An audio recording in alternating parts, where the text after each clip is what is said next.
राकेश झुनझुनवाला, आनंद महिंद्रा, गौतम अडानी, मुकेश अंबानी, इन सब में एक बात कॉमन है, ये एक तो ये बिजनरीज है, दूसरा ये सक्सेसफुल है। इन सक्सेसफुल बिजनेसमैन ने अपनी लाइफ में बहुत सक्सेसफुल डिसीजन लिए होते हैं अपने सक्सेसफुल माइंडसेट की वजह से। इसलिए हम इनसे से कुछ बहुत कुछ सीख सकते हैं। तो आज से हम एक नई सीरीज स्टार्ट करने जा रहे हैं जिसका नाम है डिकोडिंग द बिलियनरी माइंडसेट। इस सीरीज के अंदर हम इन सक्सेसफुल लोगों के इंटरव्यूज, बुक्स और न्यूज के बेसिस पर इनका एनालिसिस करेंगे और सीखने की कोशिश करेंगे कि हम उनसे क्या सीख सकते हैं और अपनी लाइफ को कैसे बेटर बना सकते हैं। तो इस सीरीज को देखने के लिए मेरे चैनल को सब्सक्राइब करें और वीडियो को लाइक करें। नमस्कार, मैं हूं सीए भवर ढिंगरा और आज हम डिकोडिंग द बिलियनरी माइंडसेट के अंदर एक ऐसे पर्सन के बारे में डिस्कस करेंगे जो एक टाइम पर वर्ल्ड के सेकंड रिचेस्ट पर्सन तक पहुंचे थे और उनका नाम है गौतम अडानी जी। गौतम अडानी जी को अडानी ग्रुप ऑफ कंपनीज के ऑनर हैं और वो उस कंपनी के मैनेजिंग डायरेक्टर और उनको रन भी करते हैं। आज हम उनकी लाइफ के कुछ हिस्सों को डिस्कस करेंगे एक बुक के बेसिस पर जो कि है ये। और अब इन बुक के अंदर कुछ उनके लाइफ के बारे में डिस्कस किया गया, आज हम उनसे उसको डिस्कस करेंगे और आज हम उससे सीखने की कोशिश करेंगे कि हम अब उसमें खुद को कैसे इम्प्रूव कर सकते हैं। तो चलिए शुरू करते हैं गौतम अडानी जी के बारे में डिकोडिंग द बिलियनरी माइंडसेट।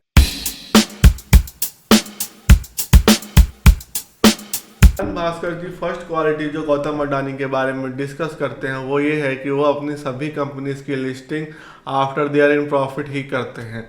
अब ये एक इम्पॉर्टेंट पॉइंट है जो मैं डिस्कस करना चाहता हूँ, वो ये कि आजकल बहुत से स्टार्टअप्स प्रॉफिट जनरेट करने से पहले ही लिस्ट हो जाते हैं। उनके दो ऑब्जेक्टिव होते हैं, या तो उनको एक्सपेंड करना होता है या फिर वो एग्जिस्टिंग इन्वेस्टर उनको छोड़कर जा रहे होते हैं। तो इन दोनों पर्पस के लिए वो फंडिंग उठाते हैं आईपीओ के फॉर्म के अंदर। जैसे कि जोमेटो था, जोमेटो ने आईपीओ के लिए फंडिंग उठाई तब वो उस टाइम नेट लॉस में था, यानी कि वो इक्विटी में हर साल वैल्यू ऐड नहीं डिडक्ट कर रहा था उसमें से, और कंपनी का बिजनेस मॉडल उसको प्रॉफिट जनरेट करके नहीं दे रहा था।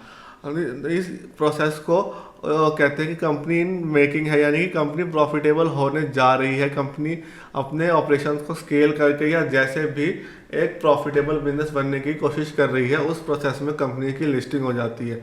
जब कंपनी की इस प्रोसेस में लिस्टिंग होती है तो इस केस के अंदर उस कंपनी के प्रॉफिटेबल होने का और वैल्यू जनरेट करने का रिस्क को फाउंडर भी उठाता है और नॉर्मल लोग भी उठाते हैं जो आईपीओ में उस पर इन्वेस्ट करते हैं। अब जो R N Bhaskar ji discuss करते हैं वो ये कि अडानी जी ने सारी कंपनीज तभी लिस्ट कराई जब वो प्रॉफिटेबल थे। तो ये एक आज की स्टार्टअप्स के लिए इम्पोर्टेंट लेसन है कि प्रॉफिट एक इम्पॉर्टेंट एलिमेंट है, और अगर आप उसको स्केल करके प्रॉफिट नहीं कमा पा रहे या फिर आप उसको बिजनेस मॉडल का प्रॉफिटेबल नहीं है, आपको हर ऑर्डर पर इन्वेस्टर्स का मनी बर्न ही करना पड़ रहा है, तो इसका मतलब है कि आप कहीं ना कहीं चेंज की रिक्वायरमेंट है। या तो आप रुक जाएं या आप चेंज करें, आप और इन्वेस्टर्स को और स्टेक होल्डर्स को उनका अर्न मनी को बर्न करने के लिए कोशिश ना करें, क्योंकि ये एक आजकल ट्रेंड है कि बिजनेस को एक हाइट पर स्केल कर दो और उसके बाद हम प्रॉफिटेबल हो जाएंगे। अगर आपका बिजनेस मॉडल पर ऑर्डर भी बर्न कर रहा है तो इसका मतलब है कि आप जब स्केल करेंगे तो आपकी फिक्स्ड कॉस्ट जल्दी कवर होगी, बट आपको profit as a contribution margin generate करना पड़ेगा। ये एक बहुत इंपॉर्टेंट एलिमेंट है गौतम अडानी से सीखने के लिए कि जब आप शेयर होल्डर्स या इन्वेस्टर्स से पैसा उठाएं तो आपको कोशिश करनी चाहिए कि आप प्रॉफिट की तरफ जा रहे हैं या प्रॉफिट रीच कर चुके हैं या प्रॉफिट रीच करने वाले हैं। आपका बिजनेस मॉडल ऐसा नहीं होना चाहिए कि आपको पर मॉडल पर लॉस हो रहा हो, क्योंकि अगर आपको उस पर लॉस हो, पर ऑर्डर पर लॉस हो रहा है, हर आपकी यूनिट सेल करने पर एक्स्ट्रा लॉस हो रहा है, तो वो एक प्रॉब्लमेटिक बिजनेस मॉडल हो सकता है। आईपीओ में इन्वेस्ट करते टाइम इस बात को ध्यान रखना चाहिए कि कंपनीज जो उनके अंदर आप पैसा इन्वेस्ट करने वाले हैं उनको पर ऑर्डर लॉस हो रहा है या नहीं। यानी कि अगर उनको हर ऑर्डर पर लॉस हो रहा है तो आपको उन बातों का ध्यान रखना चाहिए कि उस कंपनी से थोड़ा दूर रहें या फिर उस कंपनी को रेगुलरली मॉनिटर करें। अब चलते हैं नेक्स्ट पॉइंट की तरफ।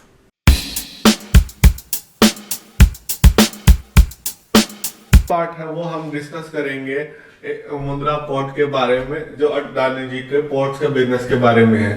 आपको ऐसे पता होगा अडानी जी बहुत सारे पोर्ट्स ऑन करते हैं बहुत सारी कंट्रीज में, श्रीलंका, इजराइल, म्यांमार, बहुत सारी जगह। तो इनकी शुरुआत कैसे हुई हम उसको आज स्टोरी को डिस्कस करेंगे। एक फॉरेन कंपनी थी जिसका नाम था कारगिल। वो कंपनी एक सॉल्ट मेकिंग बिजनेस के अंदर आई अडानी ग्रुप के साथ, और अडानी उनको एक्सपोर्ट करने लगे सॉल्ट। उसके बाद उन्होंने गुजरात के जो बीचेस थे, यानी गुजरात के जो सी के अराउंड एरियाज थे, उनको एक्वायर किया गवर्नमेंट से, और उसके बाद वो वहां पर सॉल्ट बनाते थे। बहुत से लोग ये कहते हैं कि अडानी जी को वो जमीनें कम पैसों में मिली, बट जब वो उनको दी गई तब वो उस टाइम पर जो जर्नलिस्ट डिस्कस करते हैं वो ये है कि जब उनको दी गई तो वो एक खाली जमीन थी, उसका कोई यूज नहीं हो रहा था। उन्होंने उसको यूज किया सॉल्ट मैन्युफैक्चरिंग के अंदर, और वो वहां से जेटीज के थ्रू वो उसको एक्सपोर्ट करते थे कारगिल को।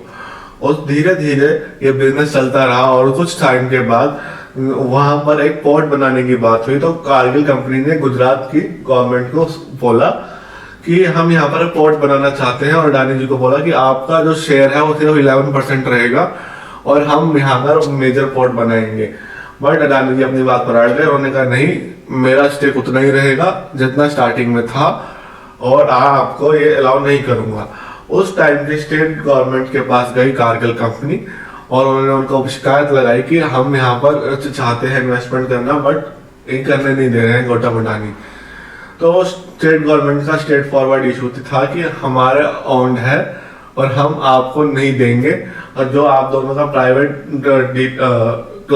कॉन्ट्रैक्ट है आप उसके हिसाब से डील कीजिए। उसके बाद वो चले गए सेंट्रल गवर्नमेंट के पास। जब वो सेंट्रल गवर्नमेंट के पास गए तो उन्होंने बताया कि हम यहाँ पर इन्वेस्ट करना चाहते हैं, बट उन्होंने कहा कि स्टेट गवर्नमेंट को पोर्ट की जो मिनिस्ट्री थी उन्होंने बोला कि आप इनको अलाउ कीजिए यहाँ पर पोर्ट बनाने के लिए। बट गुजरात गवर्नमेंट अपनी बात पर फिर भी फर्म रही कि हम प्राइवेट मेंबरशिप में इंटरफेयर नहीं करेंगे और ये यूनियन का हिस्सा नहीं है। फिर कारगिल को जो सेंटर का एक पोर्ट था वो दे दिया गया डेवलप करने के लिए। उसके बाद अडानी जी ने वहां पर एक पोर्ट डेवलप किया। बाद में जब वहां पर ग्रोथ होने लग गई और वो वहां पर सॉल्ट का एक्सपोर्ट वगैरह करने के लिए उन्होंने एक ग्रोथ वगैरह उनको दिखा। तो जब एक धीरे धीरे ये मुंद्रा पोर्ट एक फर्स्ट पोर्ट था जो उन्होंने बनाया, और ये उनकी लाइफ में उनको पोर्ट बनाने का डीप सी के अंदर बिजनेस का एक वो देता है, कॉन्फिडेंस देता है। इसी के साथ वो अडानी पोर्ट्स में आगे बढ़ गए, और आज वो बहुत सारे पोर्ट्स बना भी रहे हैं, उनको ऑपरेट भी कर रहे हैं। तो ये था एक अडानी जी का पोर्ट बिजनेस स्टार्ट होने का बिजनेस। अब उसके बाद जब आसपास SEZs थे, उन SEZs तक जाने के लिए अप्रोक्सीमेटली 64 किलोमीटर्स का एक एरिया था, डिस्टेंस था, जहां तक जाने के लिए लैंड या कंटेनर्स का यूज किया जाता था, ट्रक्स का यूज किया जाता था, ताकि वो पोर्ट्स तक जा सके। अब उसके बाद अडानी जी ने गवर्नमेंट को कन्विंस किया कि हमको यहाँ से रेल रिंग लगाना चाहिए, जिससे कि एक्सपोर्ट्स इजी हो जाए, और जो उनके सीमेंट्स के बिजनेसेस थे उससे भी वो बाहर एक्सपोर्ट कर पाए। तो अब आप देखोगे कि इस केस में अडानी जी ने अपना बिजनेस को अलाइन किया उस स्टेट गवर्नमेंट के इंटरेस्ट के साथ, यानी कि ओवरऑल स्टेट के साथ अपने इंटरेस्ट को अलाइन किया। जब वो ओवरऑल अलाइन करते हैं पूरे अपने इंटरेस्ट को सबके इंटरेस्ट के साथ, तो उसको अलाइनमेंट से उनको ग्रोथ मिली, और एक मल्टीपल एक्सपोनेंशियल ग्रोथ मिली पोर्ट बनाने में, पोर्ट का बिजनेस एक्सपैंड करने में।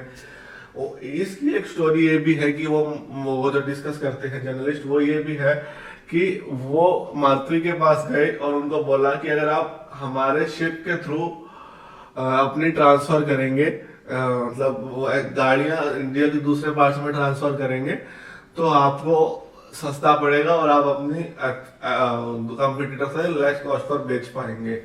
उस टाइम उनके पास 40% शेयर था, और उन्होंने उनको एक्सप्लेन किया, और वो उसमें कामयाब भी रहे। तो एक पॉइंट जो हमें डिस्कस किया उसके हिसाब से, अगर आप अपना इंटरेस्ट अलाइन करते हैं ग्रेटर इंटरेस्ट ऑफ स्टेट और आपके आसपास जो लोग हैं या सोसाइटी है उसके साथ, तो आपका इंटरेस्ट ऑटोमेटिकली ग्रो करता है एक्सपोनेंशियल ग्रोथ के साथ। अब बात करते हैं थर्ड पॉइंट की। थर्ड पॉइंट है, उनके एक मैनेजर थे, इक्विटी को मैनेज करते थे। जब 2008 में एक फॉल आया तो अडानी ग्रुप को एक साइजेबल लॉस बुक करना पड़ा। तो जब उन्होंने साइजेबल लॉस बुक किया, तो साइजेबल लॉस बुक करने के बाद वो जो मैनेजर थे, मैं उनका नेम नहीं ले रहा हूँ, उन्होंने एग्जिट करने के लिए बोला। जब उन्होंने एग्जिट करने के लिए बोला तो मतलब कि वो कहते हैं कि मेरी वजह से लॉस हुआ है तो मैं रिजाइन करता हूँ। और अडानी जी ने उनको रिजाइन नहीं करने दिया। उन्होंने कहा कि इसमें सिर्फ तुम्हारी गलती नहीं थी, हमारे सिस्टम भी इन प्लेस नहीं थे। तो उन्होंने अपने सिस्टम्स इन प्लेस बनाए ताकि वो आगे से लॉस को रोक सके, और उनको एक रिसोर्स बनाया अडानी के लिए, और जो बाद में शायद अच्छा भी साबित हुआ उनका डिसीजन। तो ये एक डिसीजन था। अब इस डिसीजन छोटा सा इवेंट था जो बुक में डिस्क्राइब किया गया है। अब इसका डिस्क्रिप्शन से क्या पता चलता है? पता ये चलता है कि उन्होंने उस रिसोर्स को पहचान कर अपने पास रखा और अपने सिस्टम को इम्प्रूव किया और आगे वो प्रॉफिट जनरेट कर पाए। ताकि उसमें वो एक बात और डिस्कस करते हैं, वो कहते हैं कि मैं जो सुडोकू पजल्स आती है वो 12 मिनट में सॉल्व करता हूँ या 15 मिनट में सॉल्व करता हूँ।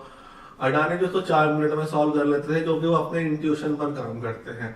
अब ये इंट्यूशन क्या होता है? इंट्यूशन ये होता है कि जो डिसीजन आपके अंदर आपकी गट फीलिंग को देखकर पहली बारी किसी कॉन्सेप्ट को सुनकर आता है, उसको बोलते हैं इंट्यूशन। इंट्यूशन जो होता है, इंट्यूशन आपके पैशन के अंदर आपको आता है। जैसे कि आप जब किसी मतलब जिस फील्ड में आप काम करते हैं, जैसे अगर कोई सिंगर है तो वो जिस सिंगर काम कर रहा है उस फील्ड के अंदर, तो जब वो गाना गा रहा होगा तो उसको पता चल जाएगा कि हाँ इस गाने में दम है, मैं गाऊंगा तो बहुत अच्छा आएगा। ऐसे ही जब आप कोई डिसीजंस लेते हैं, अगर वो आपके पैशन में होता है तो आप कुछ फैक्टर्स को देखकर आपको इंट्यूशन आता है कि यहाँ ये चीज होनी चाहिए, वो चीज वहाँ हो जाती है, तो वो आपको एक हेल्प करता है।